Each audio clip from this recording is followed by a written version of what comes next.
Всем привет, друзья! Сегодня мы поговорим о февральском антисоветском восстании. Информации про восстание очень мало, так что мне пришлось искать и собирать все крупицы информации для того, чтобы сделать данное видео.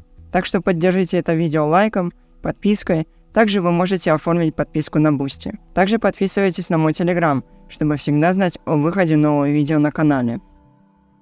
После того, как армянские войска потерпели поражение от турецких сил в октябре-ноябре 1920 года, Красная Армия вторглась в Армению, и в ноябре 1920 года была учреждена Армянская Советская Социалистическая Республика. В период установления советской власти политическая и экономическая ситуация в стране была крайне тяжелой. Новое советское правительство Армении последовало примеру и опыту Советской России в осуществлении не только политических, но и экономических мер. Это связано с так называемой политикой военного коммунизма, которая была введена в России в 1918 году в условиях гражданской войны и продолжала осуществляться в мирное время после 1920 года. В 1921 году возникли размышления о военном коммунизме и необходимости отказаться от этой политики. Это обстоятельство, однако, не помешало армянским лидерам, которые поспешили повторить здесь пример РСФСР. Таким образом, в Армении были приняты ряд декретов и указов о конфискации, что лишь усугубило положение армянского народа. Придя к власти, армянский революционный комитет немедленно прибег к политическим репрессиям, среди которых были генералы Назарбеков, Перумян, Силикян, Овсепянц и другие. Полковник Погосбек Перумянц, не вынеся страшного унижения, покончил жизнь самоубийством в Ереване 19 января. Недовольство буквально день ото дня усиливалось, создавая кризисную ситуацию для новой коммунистической власти в стране. 13 февраля 1921 года, воспользовавшись тем, что значительная часть воинских частей Красной Армии покинула Армению с целью советизации Грузии, было объявлено гражданское восстание, начало которому положили повстанцы подножия горы Арагат. На Южном фронте боевики начали восстание, сражаясь против русских большевиков под командованием Малкачанова. На Спитакском фронте армянские повстанческие силы действовали в направлении из Башапарана в Спитак, имея 500 регулярных бойцов, а также 1100 человек, и они пытались добраться до Каракелиса. На Северо-Восточном фронте были сосредоточены значительные национальные повстанческие силы, поскольку дорога Ереван-Сиван имела большое значение для Армении и ее освободительной борьбы. Несколько членов армянского комитета спасения прибыли на фронт. Войска Гергина-Джде пришли на помощь мятежникам на участке Нор-Баязет этого фронта. 16-18 февраля повстанцы развернули бои в Алагязе, Башгарни, Аштараке, Ичмядзине, Нор-Баязете. Вечером 17 февраля окружили Ереван. Восставшие силы регионов согласовали, что поход на Ереван будет предпринят в ночь с 16 на 17 февраля. Вооруженные силы Катайка под руководством полковника Курота Арханяна должны были занять Канакер, а затем спуститься в Ереван, так что большевики, не ожидая этого, не успели убить заключенных. Но вечером 16 февраля в Катайке началась снежная буря, которая стала причиной задержки похода на день. Поход начался в ночь с 17 на 18 февраля. Эта задержка дала возможность большевикам сделать злодеяние. Тюрьма превратилась в огромную бойню. Заключенных убивали винтовками, пулеметами, топорами. Жертвами этой резни стали более 50 арестантов, в числе которых были полководцы Амазас Сармантян, полковник Николай Горганян. У остальных заключенных была возможность спастись. 18 февраля на рассвете восставшие силы Катайка заняли Канакер и спустились в Ереван. Утром Ереван был освобожден. Новому правительству подчинились освобожденные районы Катайка, Ахты, Нор-Баязета, Аштарака и Ичмядина. Комитет спасения Родины обратился к народу. Граждане, большевистская власть в Армении ликвидирована. До того, как будет создано правительство, вся власть находится в руках Комитета спасения Родины. Все граждане должны соблюдать порядок. Все приказы, изданные Комитетом спасения Родины, должны неукоснительно выполняться. В Ереване введен комендантский час. Информация о перевороте передана в Европу, Москву, Тегеран и Анкару. В Тифлис была отправлена следующая телеграмма. Армянские трудящиеся, не выдержав тяжелого бремени и бандитских действий коммунистов, 18 февраля все как один поднялись на восстание и в героических схватках положили конец большевистскому угнетению, восстановив родную им власть. До создания нового правительства власть в стране берет в свои руки Комитет защиты Родины. Сообщая об этом вам и грузинскому народу, армянский народ надеется, что Грузия не подвергнется тем испытаниям, которые выпали на долю армянского народа. Ответ был получен только спустя 3 дня. Как выяснилось, правительство Грузии не поверило этой телеграмме, думая, что это совместная провокация Касьяна Вратяна, которые, сговорившись, решили спровоцировать Грузию. Утром 18 февраля были освобождены из тюрем оставшиеся в живых заключенные. Поднятие трехцветного флага Армении на здании парламента был убит бывший депутат Тигран Самхур. В будущем армянский флаг, запятнанный кровью, хранился сначала в Париже, затем в Бостоне, а сейчас хранится в Музее истории Дашнак-Тютюн в Ереване. Музыка, флаги, цветы говорили о высоком авторитете дашнакской партии. Народ любил ее и в своем полном доверии к ее целям был готов выполнять задачи, которую она определяла как главные. Из всех районов республики поступали поздравительные телеграммы. Народ вовсю праздновал свое освобождение. Правительство же немедленно приступило к организации армии для самообороны. Большевики из Армении бежали. Шарур Нахичевань, военный комиссар Авис Нураджанян, отправил в Москву и Баку телеграмму. Группа маузеристов под руководством палача Вратяна заняла радиостанцию ГОР. Еревана и передает в эфир небылицы о том, что будто бы в Армении совершен переворот и что восстановлена старая власть. Они пожалеют о своей затее, ибо захлебнутся в собственной крови. 19-20 февраля были в Армении полностью организационными. 19 февраля вышел в свет 36-й номер газеты «Свободная Армения», органа Комитета спасения Родины. 20 февраля был основан военный революционный суд, который подверг национализации все имущество, оставленное большевиками. Затем была составлена комиссия для возврата награбленного большевиками имущества его прежним хозяевам. Была создана комиссия под председательством Качезнуни, которая должна была выдать пособие семьям жертв большевизма. Этой комиссии было выделено сначала 10, а затем 50 миллионов рублей. Состоялось чрезвычайное заседание Ереванского городского совета, и мэром города был избран Аршалуйс Асвацатурян. 21 февраля работали уже все общегосударственные городские учреждения. В этот день хранили убитых во время восстания большевиков. Присутствовал весь город, но речей никто не произносил. Открылись государственные столовые. Вышел указ о помиловании тех, кто воевал на стороне большевиков, при условии, что они сложат оружие и признают Комитет спасения Родины. Возобновил свою деятельность Ереванский университет. 21 февраля был получен ответ правительства Грузии, где было сказано: «Горячо поздравляем по поводу освобождения вашей страны от тяжелого ига. Мы с радостью узнали, что армянский народ не участвует в борьбе большевиков против нас и что вы твердо решили отстоять независимость вашей страны. Правительство Грузии предлагает вам немедленно объединиться вместе с нами и ударить с тыла по большевикам. Грузинский народ встал на защиту своей родины и вот уже второй день успешно отбивает все атаки большевиков. Франция окончательно приняла нашу сторону, и ее военный флот бомбит большевистские силы.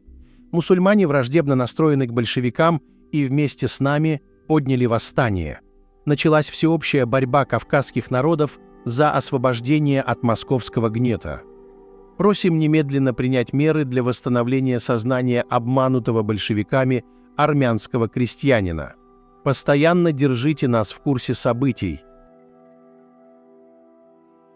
На эту телеграмму Комитет спасения Родины ответил, что армяне никак не участвуют в войне большевиков против Грузии, что сами армяне воюют против большевиков за свою свободу и что организация общего фронта была бы полезнее для обеих стран. Однако сообщение о том, что Франция окончательно приняла нашу сторону, в Ереване было воспринято с недоверием, да и сама телеграмма, как пишет Вратян, напомнила скорее листовку, чем правительственную депешу. 22 февраля была основана чрезвычайная комиссия для борьбы с государственными преступниками, контрреволюционерами и расхитителями. Из денежного обращения были изъяты армянские чеки. В употребление были введены деньги, отпечатанные за границей, из расчета 1 новый рубль за 100 чеков. В тот же день Комитет спасения Родины обратился к азербайджанскому населению Армении с призывом покончить с взаимной враждебностью.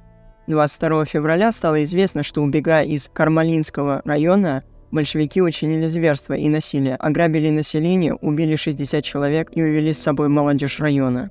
23 февраля продолжалось общее воодушевление, и народ с поразительной солидарностью продолжал антибольшевистскую борьбу. 24 февраля на всей территории Армении был объявлен сбор пожертвований в пользу Комитета спасения Родины.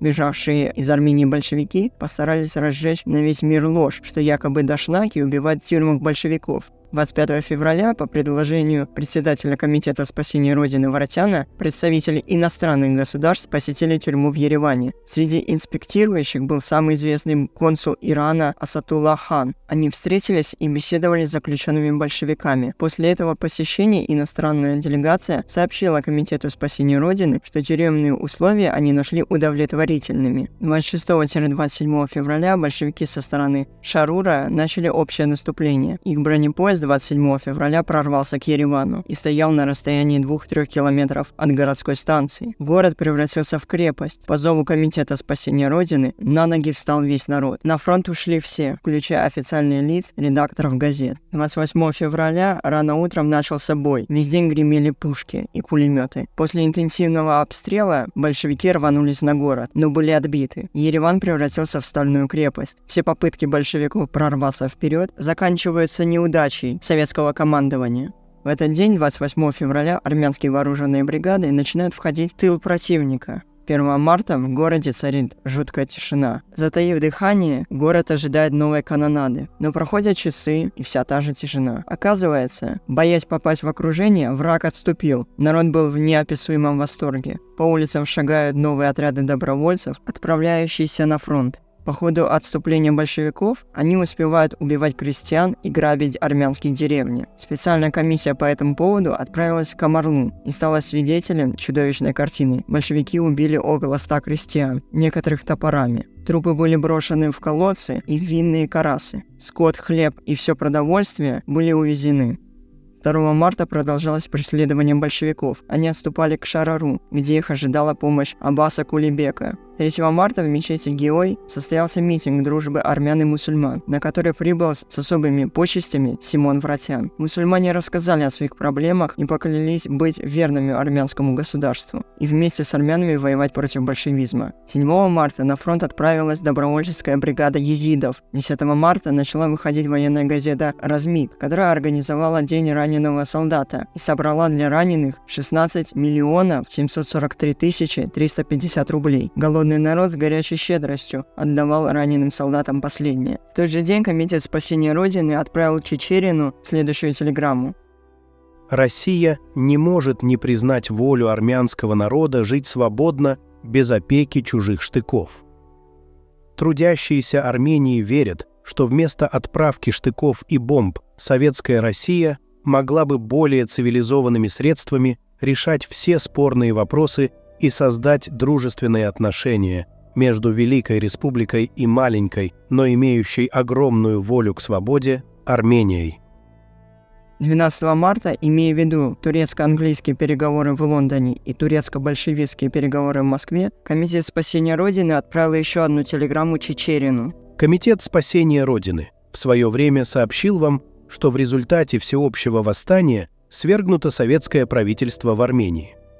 С 18 февраля вся власть в стране перешла в руки представителей подлинной демократии. Между тем, представитель Министерства иностранных дел бывшего правительства Бекзадян продолжает на переговорах в Москве выступать от имени Армянской Республики. Считаем необходимым еще раз обратить ваше внимание на тот факт, что с 18 февраля все полномочия представителей бывшего правительства недействительны, и Бекзадян не может говорить от имени Армении. Настоящим правительство Армении заявляет, что для него не будут действительны все соглашения и договоры, которые будут подписаны Бекзадяном, и все те обязательства, которые будут им даны. 13 марта Симон Вратян побывал в Эчмиадине, Ашакане, Аштараке, где провел смотр войск и переговоры с местными властями. 15 марта в Ереване, в Агаршапате и Аштараке был объявлен призыв в армию молодых людей от 20 до 32 лет. И в этот же день большевики Шарура пошли в новое наступление. По решению дашнакской фракции Союза студентов, вся дашнакская молодежь встала под ружье. 16 марта начались военные действия, и на фронт отправились многочисленные группы и представители интеллигенции. Улицы Еревана опустели, начались яростные бои. Большевикам удалось захватить Камарлу. Комитет спасения Родины публикует обращение ко всем народам Армении и призывает всех совместно бороться против большевиков. 18 марта начинает выходить в свет газета на азербайджанском языке. Азат Эрменистан. В этот же день основано Управление печати и пропаганды, руководителем которого назначен Рубен Дарбинян. 20 марта армянские войска взяли штурмом Камарлу, и большевики отступили в Шираглу. Симон Фрацян, Аванес Качезнуни и Амазас Аганчанян посетили Камарлу и осмотрели позиции армянских войск. Вечером в Ереван прибыл поэт Аванес Туманян, и Комитет спасения Родины направил Орджоникидзе следующую телеграмму.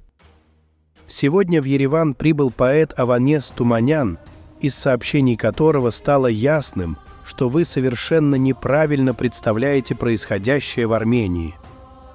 Переворот в Армении не есть дело безответственных лиц, а в буквальном смысле дело всего народа, который воюет за свое существование. Знайте, что только по трупам армянских рабочих и крестьян можно дойти до Еревана. Туманяну дается полное право и возможность изучить ситуацию и доложить о ней вам. Вот уже 5 дней, как я нахожусь в Ереване. Познакомившись с обстановкой на месте, я убедился, что наши представления о событиях в Армении не соответствуют действительности. Движение началось среди крестьянства и распространилось до Еревана, потянув за собой интеллигенцию. Создалась следующая ситуация. С оружием в руках друг против друга поднялись, с одной стороны, рабочие, крестьяне и служащие Армении, с другой – коммунистические группы, и льется кровь безо всякого на то основания. На фронте товарищи коммунисты говорили, что за все время революции Красная Армия не вела более бессмысленной войны, чем та, которую она ведет сейчас. Поэтому настоятельно прошу вас, сделайте все от вас зависящее, чтобы как можно скорее прекратить эту никому не нужную войну. Считаю необходимым сообщить, что после переворота в Армении не расстрелян ни один коммунист и ни один военнопленный. Если потребуются дополнительные сведения, прошу вызвать меня к радио, и я дам вам нужные сведения. Телеграмма отправлена в Тифлис, где находился Орджоникидзе, но ответ не был получен. На самом деле Орджоникидзе направил ультиматум Комитету спасения Родины, требуя немедленной капитуляции. И в тот же день Красная Армия начала наступление на всех фронтах. Таким образом, маленькая измученная Армения была вынуждена вступить в войну против огромной России. 2 апреля Комитет спасения Родины с огромным количеством солдат, офицеров, интеллигенции, рабочих и служащих отступили в Зангезур, где продолжилась борьба, и Ереван окутал национальный траур. После захвата Еревана восстание было подавлено. Восстание в феврале 1921 года стало первой попыткой сопротивления советскому правительству. Армения осталась независимой около 40 дней. Восстание освободило общественных, политических и военных лидеров. Советским властям и их представителям приходилось более тщательно обдумывать свою политику в Армении.